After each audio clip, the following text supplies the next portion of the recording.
सो hi guys, इस video में मैं आपको ना कोई टिप्स ना ट्रिक्स देना चाहता हूँ, बल्कि कुछ अपनी बातें रखना चाहता हूँ। तो जैसा कि आप लोगों को पता है कि एक दिन बाद आप लोगों का एग्ज़ाम है, तो सबसे पहले मैं आपको ये बताऊँगा। आई नो सबको एंजाइटी हो रही होगी, तो एंजाइटी को कैसे ओवरकम करें।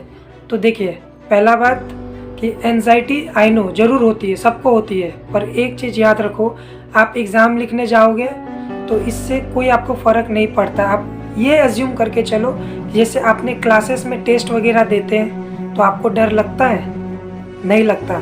तो वैसे ही इसको भी ऐसे लेके चलो जैसे आप लोग एग्ज़ाम हॉल में जा रहे हो, टेस्ट लिख रहे हो। हर एक मोमेंट को देखो, मैं भी इस चीज़ से गुजर चुका हूँ, तो हर एक मोमेंट को जीना सीखो। एक रिजल्ट आपका फ्यूचर डिसाइड नहीं करता है। क्या है, किसी का कम मार्क्स आएगा, किसी का ज़्यादा आएगा, पर एक ना एक दिन ये सब भूल के हम लोगों को आगे बढ़ना ही है, स्माइल करना ही है। ठीक है, तो उसी तरह आप लोग जाओगे तो ये एज्यूम करके चलो कि मैं टेस्ट देने जा रहा हूँ, टेस्ट दे के आ जाऊँगा। फिर भी आप बोलोगे नहीं सर ये सब बोलने की बातें हैं, पर मैं आपको एक रियलिटी बताऊँ, आपके मार्क्स से आपके पेरेंट्स को कभी भी फ़र्क नहीं पड़ेगा।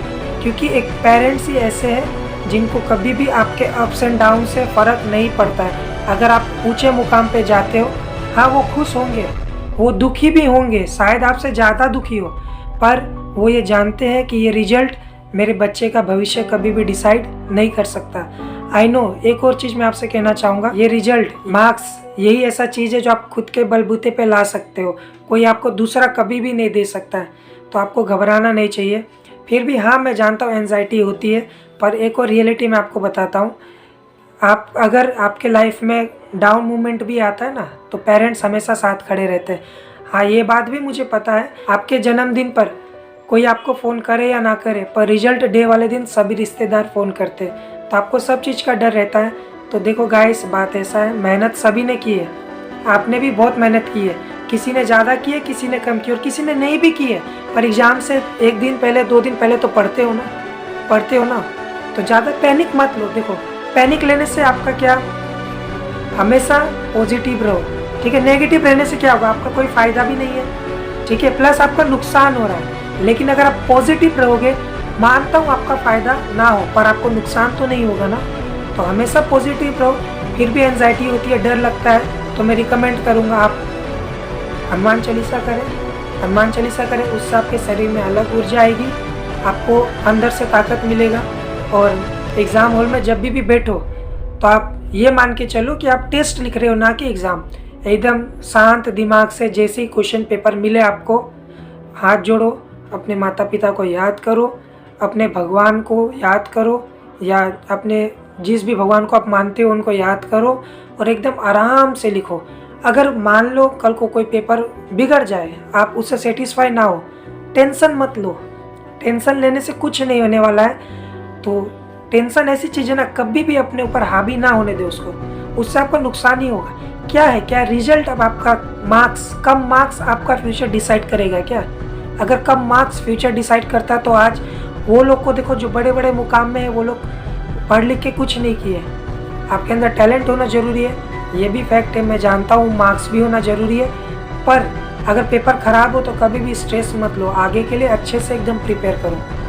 तो यही बोलना चाहूँगा, ज़्यादा टिप्स एंड ट्रिक्स ये सब कुछ नहीं है। कुछ भी हो, बिंदास जाओ, हंसी खुशी जाओ। देखते ही देखते आप देखना, आपको पता ही नहीं चलेगा कैसे 10-15 दिन बीत गए, आपका एग्ज़ाम भी ख़त्म। रिजल्ट कल को आपके हिसाब से ना भी आए तो कितना दिन सैड रहोगे, 1 दिन, 2 दिन, 5 दिन, उसके बाद तो नहीं ना, वापस ही हंसोगे। तो पता है यही होना है फ्यूचर में, तो टेंशन नहीं लेना है। आपके हाथ में अभी भी 1 दिन है, जितना अपने आप को रगड़ सकते हो पुश करो, अच्छे से दो, अपने माता पिता को याद रखो। और साथ ही साथ जब भी आपको स्ट्रेस फील हो तो आप एकदम स्ट्रेस ना होकर एकदम बिंदास अच्छा फील करें और अच्छे से एग्ज़ाम लिखें। बस इतना ही कहना चाहूँगा, स्ट्रेस नहीं लेना है, एकदम बिंदास होकर एग्ज़ाम देना है। ऐसा एकदम फील करिए जैसे एग्ज़ाम हॉल नहीं, घर पे आप एग्ज़ाम लिख रहे हो। पैनिक नहीं होना है, एकदम अच्छे से देना है, अपना बेस्ट देना है, और एंजाइटी को एकदम दूर निकाल के फेंक दीजिए। एकदम भी आपको टेंशन, घबराहट नहीं होना चाहिए। और याद रखिए कि कोई भी रिजल्ट आपका फ्यूचर, आपका कैपेबिलिटी डिसाइड नहीं कर सकता है। कुछ बहुत अच्छे होते हैं, कुछ मैं मानता हूँ अच्छे नहीं होते, पर ये ज़रूरी नहीं मार्क्स कम आए तो इसका मतलब ये नहीं कि बस आपका लाइफ में कुछ है ही नहीं। मैंने भी एग्ज़ाम दिया, मैंने भी ये चीज़ फेस किया है, तो मैं आपको बेटर समझा पा रहा हूँ। टेंशन नहीं लेना है, बिंदास एकदम अच्छे से एग्ज़ाम लिखना है, अपने अपने माता पिता को याद रखना है, भगवान को याद रखना है, तभी एग्ज़ाम लिखने बैठेंगे आप लोग। आई होप कि आपको थोड़ा सुन के अच्छा लगा हो, मोटिवेशन मिला हो। बस इतना ही। बेस्ट ऑफ लक, अच्छे से करके आइए। जय श्री राम।